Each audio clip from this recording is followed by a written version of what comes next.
Hey guys, Dr. Dusa, how are you? So it's true. We're kind of down for the count right now. There's not much to do. We're stuck in houses. All the accounts have shut down.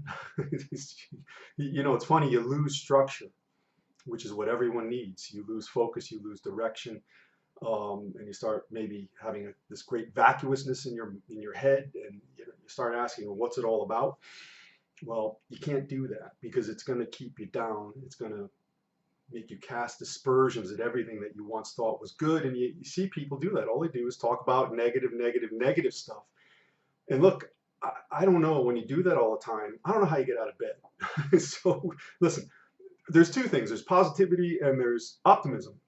Positivity I don't have a lot of use for because generally positivity means you're stuck in a seriously bad situation and you kind of pretend, you ignore these things that are holding you down, and you're saying it's going to be okay, I'm going to get through, but there's no strategy. When you're in that same mire, when you employ optimism, listen, optimism is always true, and what that means in this case in particular, you're in the worst situation, but you have clarity enough of mind when you're attending to the problems and batting them down, that in the not so far off future things will be great again and even better. That's optimism. You got to have that, man, because again, like I said, if you don't have that, what good is anything? You're negative, you're producing these chemicals in your body, your posture comes down, you frown, gravity is sucking you down, it's like a 10-ton magnet. Listen, I don't care if the aliens from outer space are coming or lava flows out from every street on the planet. There's no reason to go about things that way. Listen, that's not strengthening your sphere of influence, which I talk about in my book, which is what I'm talking about today. MTFU has been out for 1 year now. It's done very well. I don't make any money off of it. In fact, it's monetarily, it's somewhat of a loss, but that's not how I derive benefit from doing something like this. Every time you buy one, you can go to Amazon, you feed a hungry homeless cat or dog for a day. We use Animal Haven here in North Haven. It's a no-kill shelter as the beneficiary, but that's what you do. But 17 rules for living a life less ordinary. And especially times like these, I start to forget some of my rules that help to release me from suffering and negativity and things that held me back some years ago. I'll just go over a couple of chapters briefly. Put it over here. Stop lying, number one. Listen, if you're doing things you don't want to do, no matter what they are, and you know you don't want to do them, you get into them anyhow, you buy too big of a house, you're keeping up with the Joneses, you're buying a second car, you're wearing these ridiculously expensive clothes, you can't afford them, you're in debt up to your eyeballs. It may not just be about debt, but really you're not living a life of truth. You're living the way you think you're supposed to live, or how many people have done this? You're worried about what other people think. Well, I got news for you. Nobody's thinking about you. They may in passing, briefly, say something bad about you, gossip a little, but then they're on to the next thing. Nobody's dwelling on you. Nobody's thinking about you. Probably not even your mother. Okay? People think about themselves. So listen, if you're doing these things for the extraneous, you'll never be content. You'll never be happy.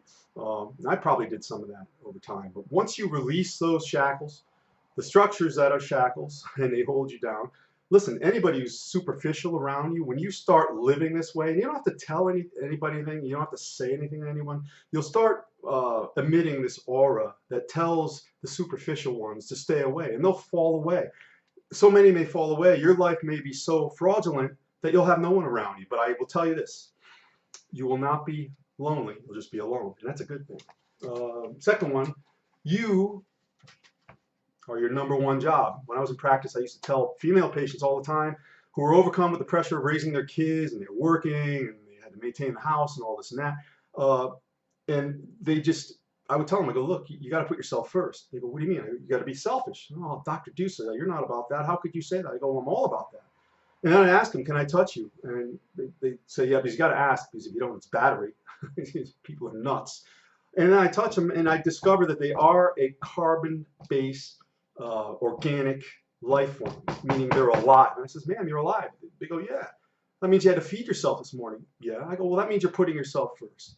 And I know it's a little bit off the chain, but the bottom line is, if you're not strong, you're pouring from a half-empty cup, you're no good to your kids, no good to anyone, and you let yourself go, and you got all the bad habits, the drinking, the smoking, the drugging, the commitment to the economy of movement, the list goes on. And listen, you feel so crappy that feeling crappy is normal, and you have no biofeedback. You don't know what anything feels like. Kind of walk through life like a zombie. Is that you right now? I mean, listen, I've seen many, many people like that. It's very hard to break out of that, but you got to put yourself first. I could tell. Listen, I did a seminar recently, and I was speaking, and I pointed to one guy, and I said, "You." And this was 7 a.m. in the morning. This is when it started, and people kind of jumped up a little. I mean, listen, people still have sheet marks in their face. They woke up late. They ran down to the seminar.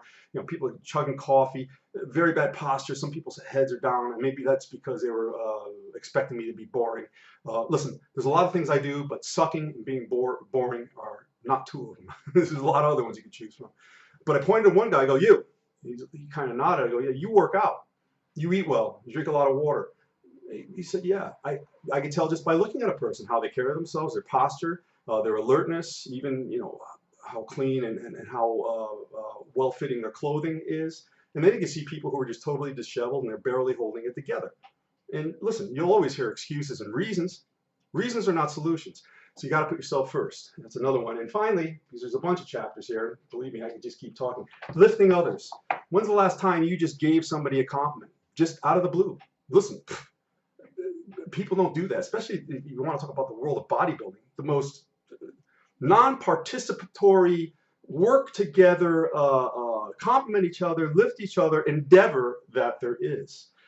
That's especially among the women. You lift nobody, you compliment nobody. You can almost save a person's life if you give them a compliment. Some people are from such depleted backgrounds that, listen, I had a patient once and she came in crying, and of course I go in the room, I go, what's going on? What's wrong? Patient for a long time. She was crying. It was her birthday, and her husband gave her a gift in the morning, and it was wrapped rather poorly. So she kind of opened it, and it was a wrench with a note that said, "Fix the toilet, bitch."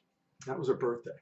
Now listen, if I were a criminal, I'd be a good one too, because I've got some cunning. I think do anything, do it well. I'd kill that guy, probably kill him. Because you know what, if he's gone, the world is no poorer. So listen, say something good.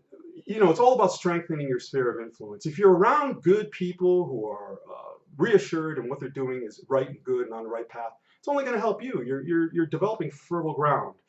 And listen, this may all sound like rah-rah to you, but look, I've gone the other, everything I've done, everything I've mastered, I've done wrong. I've been on the wrong track, almost to ruinous levels. But listen, the only way you're going to get what you want is to change what you're doing, especially if that's not getting what you want. And I can tell you right now, most people don't even know what they want. So maybe work on that. Be brave.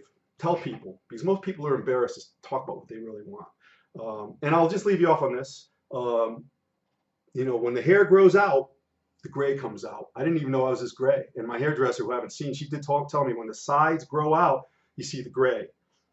But I can tell you at this stage, it's good that anything is growing on my body. 1985 Mr. Connecticut, bitches. Sergio Oliva, guest poser. That's why I don't buy any clothes. I've got everything from, I don't know, 1976 and on. So don't be a hater. I hope that was helpful, even barely or minimally. And, you know, get the book, man. I think it'll help you. There's a lot of people on here, about 500 members from MTFU who bought it. So it can't be that bad. You have a great day, and we'll talk soon.